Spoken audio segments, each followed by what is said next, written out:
Chalo. Okay, good morning, everyone. So, welcome to yet another episode. Okay, we have an interesting list of topics today. Everything is related, so hopefully, you'll enjoy this session. Yeah, so let's start. Yeah. Okay, first question. How to know about microbes? So, the very basics we are beginning with. Yeah. So let's go to basics. If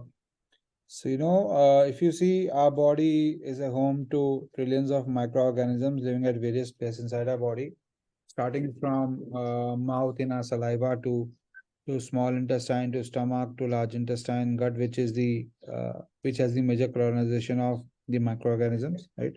And even skin and vagina. But basics about so we humans came around 300,000 years ago, and microbes happened in on this earth around 3.7 billion years ago. So they play a vital role in various you know functions inside our body, right from providing us nutrients to neutralizing pathogens to talking to our brain, talking to our immune system, regulating a hormone, regulating our sugar level, and the list goes on, right? So these microbes hold key to various aspects of our health. And they are actually transforming our approach toward nutrition, towards medicine, towards hygiene, towards environment, right? If you go 5 years back, we never had that opportunity and technology to decode the microbes living inside our body, to learn what they are doing, how they are helping us, or whether they are harming us, right? But now we have technology, and that's what we here do, right? We are gene Yeah, fertility, that makes a right? difference. Yeah. So what we do is we understand not only which microorganisms are there, right? But we Mhm. also understand, who are active, what they are doing, what they are producing, what their byproducts as a result of. So a lot of food we eat is actually metabolized by a lot of these microorganisms, bacteria, fungi, viruses, yeast, everyone, and they convert. So consider the food as a combination of bioactive molecules and chemicals and nutrition ingredients, right? And all these chemicals go into our gut, which is considered as a chemical factory, right? So these chemical factory processes a lot of these nutrients and converted various byproducts, which are again chemical byproducts. These byproducts impact our physiology. They give us nutrients or toxins, and these toxins lead to inflammation. It makes the immune system alert, and that's how we develop diseases, right? So essentially, we are decoding every single activity of these microorganisms living inside our gut, right? What they are producing, whether they are producing good things, which is giving vitamins and minerals and iron and magnesium to our body, or they are producing a lot of toxins like lipopolysaccharides or hydrogen sulfide or methane or putrescine, which is actually making us develop various diseases, right? So essentially, we can now know which bacteria is there, what they are doing, what they are producing, right? Thanks to that's a kind of technology we are using in India right now, right? And I think we are the only one who decodes the functional activity of microbiome, every single microbiome, right from bacteria to viruses to fungi to yeast, to protozoa, archaea, everything, right? So I think, Ridhima, that clarifies about how do we know about microbes, right? And probably Yeah. you guys want to know more, or probably want to avail our service, you can go through our Mhm. website and sign up for our product. Yeah. Yeah. Yeah, so fun fact here, everybody. So our gastrointestinal tract, like our gut has, trillions of microorganisms, viruses, bacteria, yeast, everything is there, which helps our body absorb the nutrients. Okay. Fun fact here is, so the trillions of gut microbes we have makes our gut a place which has the most densely populated, population of microorganisms on this planet Earth. So you can actually see what a big impact is has not only our body but in the environment Yeah. as a whole. Yeah. So I'll add another thing, a very interesting thing. So there are 40 trillion microbes living inside a large intestine, Yeah. right? And there are 7 billion people living on this planet Earth, right? So if you translate it, so there will be, if you see five 5,500 earths taken together would be equivalent to the microbes living inside our gut, right? So Yeah, that's a exactly. huge number what we see, right? Yeah. Yeah. So we often take things very, lightly. We don't take care of our diet and we are like, chalo, jane do, it happens, and Mhm. everything our lifestyle, but you don't really know what the impact is actually happening in fact, inside your body. Yeah. So please take care of your gut, is all Yeah. I can say. So let's go to the next question. Yeah. We have chronic gastritis and burping. Okay. So essentially, so again, it is linked because as we shared that there are trillions of bacteria and microbes living inside our gut, right? Then they produce various chemicals, right? So the bacteria and our body actually work in a symbiotic relationship. So in terms of symbiotic, it means it's a complete love and hate relationship. So probably, we give them good things, they give us good things. We give them bad things, they're going to do bad things for us, right? So an imbalance in the gut bacteria or gut microbiome or gut environment is what we call as gut dysbiosis, right? And this dysbiosis, what it does is actually it ramps up the production of various harmful chemicals, right? So there are two aspects here of gastrointestinal diseases. One is acid reflux, right? So if you say uh, Hmm. 25% of the people in India every month suffer from acid reflux and acidity, right? And most of us actually think that acid reflux is due to high stomach acid, but it is actually due to low stomach acid, right? Yeah. So if you see this, so our body is really acidic, right? So the pH level of what we call is potential for hydrogen of our stomach acid is somewhere around 1 to 3, right? And if you see acid level of any battery, right, is 0. So it's really acidic, right? And the stomach acid helps in digestion of various foods and giving us nutrients and probably convert the food into those small things which our body can digest and absorb, right? But when our gut is under dysbiosis, so or probably it is more linked to a very high protein diet. So when you're taking a lot of protein, which is probably a specific amino acid called methionine, right? So it leads to production of methane. Again, methane slows down the food motility, right? So the movement of food from your esophagus to your stomach to your small intestine slows down, and sometime because of that the food pushes up, right? And that's why you have acid reflux. That is one of the reason. Other reason can be if you are eating too much of food at night, your dinners are really heavy, and because at night our digestion system is closed, they are also, so these bacteria are also sleeping at night, right? So essentially, you know you don't digest the food and it's keep floating around small intestine, and that's how this food keeps on moving up, right? So acid reflux is nothing but food or stomach acid moving up towards esophagus, right? So that can be again high consumption of caffeine, alcohol, right? If you are obese, probably that would lead to acid reflux in females. Sometimes it's a temporary thing if when they are pregnant, so probably that trigger pushes the acid up, right? So essentially, acid reflux have multiple factors, but the root cause is obviously you know uh, the gut dysbiosis. Again, stress is another reason, because when you have stress, your brain releases cortisol, and if it releases cortisol, it tells your gut that something is wrong, and your body is getting attacked, and gut closes all the non-essential systems, which actually digestion is one of them, right? So essentially, you Hmm. start having there's a slow food motility. You start having digestive issues, right? When you have slow food motility, so essentially it sometimes pushes up, and that's why you have acidity, right? Another aspect which is connected to acid reflux, and which is very serious one, is small intestinal bacterial overgrowth, what we call is SIBO, right? And we all know that so SIBO is generally, we generally relate to H. pylori infection, which is there in small intestine, right? But a lot of us may not know that, the methane producing bacteria like methogens, or in archaea, if your gut has high activity level for archaea, also because of, consumption of very high protein diet, or maybe foods which are high in methionine, right? Like wheat is very high in methionine. So there are certain foods which are high in methionine, even if they would not be a source of protein, right? So these actually, because of these acid reflux, these bacteria start moving from large intestine to small intestine. Consider that, the foods are floating around small intestine, so it's like a feast, it's like a marriage for them, right? So these bacteria start moving from large intestine to small intestine. They start feeding on these foods, and so that's how you have small intestinal bacterial growth. So you will have bloating, constipation, burping, abdominal pain, gassy, and then when you Yeah. go for antacid or PPIs, because you have a low stomach acid which is causing SIBO. So you actually, what it does is, so PPI, actually it is a what you call is protein pump inhibitors, right? So inhibit the production of acid.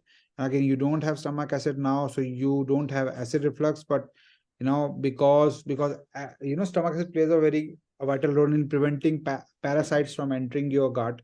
So now Mm. parasites can enter your gut, it can do bad things inside Yeah. your gut, it can trigger gut dysbiosis again. Or so essentially, a lot of these foods now cannot be digested because you don't have stomach acid, right? So your bacteria doesn't get the nutrients it needs to thrive. Now they will go to your gut lining and start eating your gut lining. So you'll start having leaky gut. When you start living leaking gut, you will Mm. start having food intolerances, food allergies, and various, skin issues, autoimmune issues will start, right? So essentially, so from our gastrointestinal issues, these are the two major aspects we should consider, right? Acid reflux and SIBO, right? So it is, so probably these antacids and PPIs or Nexium, all these things are not going to help, right? What Mm. really wants, you should fix your gut, you should fix your microbiome, as Rizima told in the beginning, right? So essentially, we need to balance our microbiome to promote more of anti-inflammatory activity and suppress pro-inflammatory activities, right? I think that's a basic about Yeah. the gassy nature or the bloating or a burping what you have, right? Mm. So again, don't go for, if any trainer or coach tells you eat this, eat that, right? Don't go for that. Nobody can tell you what your body needs. Again, as I shared in Exactly. the beginning, that food is a combination of various chemicals. How those chemicals are metabolized inside your body by your gut microbiome is what matters. That's why you need to understand which microbes are there, what they are doing, what they are producing, how they are Mm. impacting, whether it is giving you beneficial stuff like bitrate, or they are producing a lot of bad gases like methane and ammonia and H2S, and which is triggering inflammation, right? I think, Ridhima, this is quite a detailed one. I think this would clarify a lot of Yeah. stuff. Yeah. Yeah, and one more thing, guys. Yeah. So if it's chronic and you're like, facing this nausea or vomiting and you feel that, yeah, it's okay, let it go. Let me tell you, if there is a serious damage in your stomach lining, it can lead to anemia as well due to B12 deficiency. Yeah. Yeah. Yeah, because So please, acid yeah, reflux is the thing. So the good point you raised. So acid reflux, when you don't have acid, or you have lower acid, right? Or probably you've taken PPIs. So what happens? You don't have stomach acid. Now you cannot metabolize a lot of iron inside your food, from your food. yeah, exactly. You Yeah, will have anemia, you will have low hemoglobin levels, and then you'll start taking iron tablets, and iron supplements are other bad things, because the metabolism of these you know uh, supplements also depends upon your microbiome, right? So if you don't have mm, microbiome, right, so these will start storing in your skin, you will start having eczema, or you will start storing in your heart or kidneys, to having heart problems, kidney issues, right, liver issues. So these all are connected. Yeah. yeah. So it's just the starting point. So thinking key supplements, vitamins, and everything can actually improve it is where you are wrong.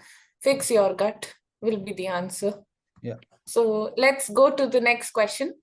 How do we develop IBS, or I would say irritable bowel syndrome, or IBD? Yeah. Okay. Again, so it's again, let me divide the discussion into, it's a multifactorial condition, right? So essentially, what we call is IBD, IBS is the root cause is leaky gut, or what we call is intestinal permeability, right? So there are generally four types of irritable bowel syndrome, right? One is IBSC, what we call is constipation, IBSD, what we call is diarrhea. Third is IBSM, which is mix of diarrhea and constipation. Fourth is, PIIBS, which is post-infectious irritable bowel syndrome, right? So again, there are multiple factors, right? First, let's discuss about, the gut-brain axis, right? Again, if you talk of, gut-brain axis, your gut and brain talk to each other through vagus nerve, through various immune responses, through various cytokines, right? And when your gut is in balanced stage, so it overactivates your immune cells, right? When it overactivates your immune cell, immune cells sometimes start releasing cytokines, right? Which are bad things like IL-6, IL-8, and these cytokines actually overactivates your HPA axis, which is again responsible for your stress response. It starts releasing cortisol, right? When it releases cortisol, it tells your gut so something is bad. It stops all the non-essential functions, right? Again, it leads to constipation or diarrhea, as the case may be, right? So if you have a lot of methane producing, so production of methane through methanogen and archaea leads to constipation and the production of, if you have a lot of sulfate reducing bacteria like desulfobrio and a lot of these which metabolize a lot of foods which are high in sulfate, right? It can, for instance, sugar is very high in sulfur, eggs are high in sulfur, even pumpkin are high in sulfur, right? So they lead to production of H2S, what is hydrogen sulfide. It is also a trigger point for diarrhea, right? So your gut-brain axis, specifically, uh, either your gut is imbalanced, or even if you have stress because of financial stress or relationship stress, this also can lead to, digestive issues like IBS and IBD, right? So so as I shared, right, this gut-brain axis is one of the reasons. Stress is another reason. Again, gut-brain axis can lead to stress, anxiety, depression. All three are connected with your IBD, IBS issues, right? Then as we talk about the methane gas production, right? We also discuss about thing in the acid reflux in the previous question, right? So production of methane gas actually leads to slow food motility, which leads to constipation, bloating, right? Similarly, if you have a lot of H2S production, right? If you're taking a lot of foods which are high in glucosinates, for instance, as I shared about pumpkin, so there are a lot of foods which are cruciferous vegetables like, cabbage, cauliflower, even broccoli, right? These all foods are also high in glucosinates and high in sulfur, right? So they also can trigger IBS, IBD issues, right? So it doesn't mean, you are eating green vegetables, so it would be good, right? It all depends upon how the molecules and chemicals in those foods are metabolized by your microbiome, right? So essentially, IBD, IBS is again linked to a lot of production of H2S, which can be through high protein foods or protein which are high in methionine, provided you have a high methane producing bacteria, or hydrogen sulfide, which is again sulfate reducing bacteria, which can metabolize a lot of foods inside, a lot of these sulfur inside the foods to actually produce hydrogen sulfide. For instance, the classic case is, eggs. So eggs is really high in tryptophan. Tryptophan is required for your brain functioning, but egg is also high in sulfur. So if you have a lot of desulfobrio, right, so it can actually lead to production of H2S, which can trigger IBS, diarrhea, right? Then another aspect is what we call is post-infectious IBS, which is again, if you have certain infectious syndrome, it can, weaken the immune system, or, it can trigger inflammation, which can again lead to production of various cytokines like TNF alpha, right? And that can further trigger IBS, IBD issues, right? And all these have a common thing. We all have, there's a compromised intestinal barrier, right? So there's an intestinal barrier. There's a gut lining between gut and other body organs. So it has to be really strong so that, these bacteria and food particle doesn't pass through from your gut to the other body organs. When the intestinal lining is broken or it is compromised, so all these, bad things, again, the bad metabolites release, it crosses, or bacteria crosses, and it overactivates immune system gets into the infiltrates into different, body organs and tissues and start doing bad things, right? So another aspect here is, so a lot of people don't know that fungi, right? A lot of fungi is in the gut. So there's specific fungi and yeast, which is called, it is like, it is like a Ravan, so it can be both fungi and yeast, right? So Candida strain, specifically Candida albicans, a high growth of Candida albicans is linked to IBS issues, right? And then if we talk of, so when we talk of the beneficial things, so bitrate producing bacteria are the one which do all the anti-inflammatory things inside your body, right? So if your bitrate production is really low, probably that will have a compromised intestinal barrier. So we have seen that, a lot of our customers who have IBS issues had low activity level of beneficial bacteria like Bifidobacterium, Lactobacillus, Phaseobacterium proteinzy. So all these are beneficial bacteria which strengthen our gut lining, which actually, you know, gives essential short chain fatty acids, which regulates your blood sugar level, which strengthens your gut lining. And so there were a lot of these. So we have to focus on promoting the anti-inflammatory activities and suppressing the pro-inflammatory activities. So I think this is the basic of IBS IBD. Yeah. Yeah, also that today, if we see, IBS is treated not as, like we manage the symptoms. We do not really have a solution to this. So, all the people out there who are actually suffering, you should actually look inside your body rather than you go and see a doctor. And what they do, they just manage your symptoms today, if we see. You should see what your gut really requires and understand. We just go like, eat this, eat that. Somebody says, and we eat. But what is the result actually? Yeah. Is it being synthesized in the body or not? Or is it, promoting bad bacteria only? So you are thinking, okay, I'm eating spinach or something that, yeah, it has fiber, iron. Okay. But is your gut is really synthesizing it? Like, is it actually beneficial, for your body? You Yeah. don't have the answer to that. Yeah. That is the main question here. Yeah. So So before we if sign you are off, actually yeah, yeah. So before we sign off, Ridhima, one more thing I wanted to add here is that, so a lot of people go for everyone thinks, okay, if I'm having IBS issues, if I'm having, stress and anxiety, depression, if I'm gaining weight, I have to just, eat less, or I have to eat a lot yeah, of protein, I have to eat a lot of less of carbs, yeah, right? So this is all yeah, wrong notion. Nobody, as Ridhima rightly pointed out, nobody can tell you what you should eat, what you should not, just because your neighbor is eating this or your neighbor is not eating that, mm, or maybe your blood report tells something. It mm, you really need to understand what kind of molecular interactions are happening inside your body, how your microbes are mm, interacting with the food you're eating, how they're interacting with your body, right? And mm. how this interaction is actually giving you good things or bad things, right? So Exactly. do not fall for these fat diets, do not fall for high protein diets in terms of quick fixes. I know a lot of people want quick fixes. What if I lose 5 kgs in 1 month, right? So that's the kind of approach we have, right? Again, losing weight again is a function of the inflammation, right? So we are this Friday, me and Mr. Rupinder Singh, and we have a special guest, Dr. Preeti, who would be doing a talk on obesity, right? So we'll be actually decoding the connection between the gut microbiome, obesity, and even depression, mental health issues, right? So stay tuned for that. We'll be having that. We'll be sharing the recording of that talk on this Friday. Yeah, yeah. And you also want to say something on Ridhima on the recent what we are starting off this campaign on the organism, the wonder organism front.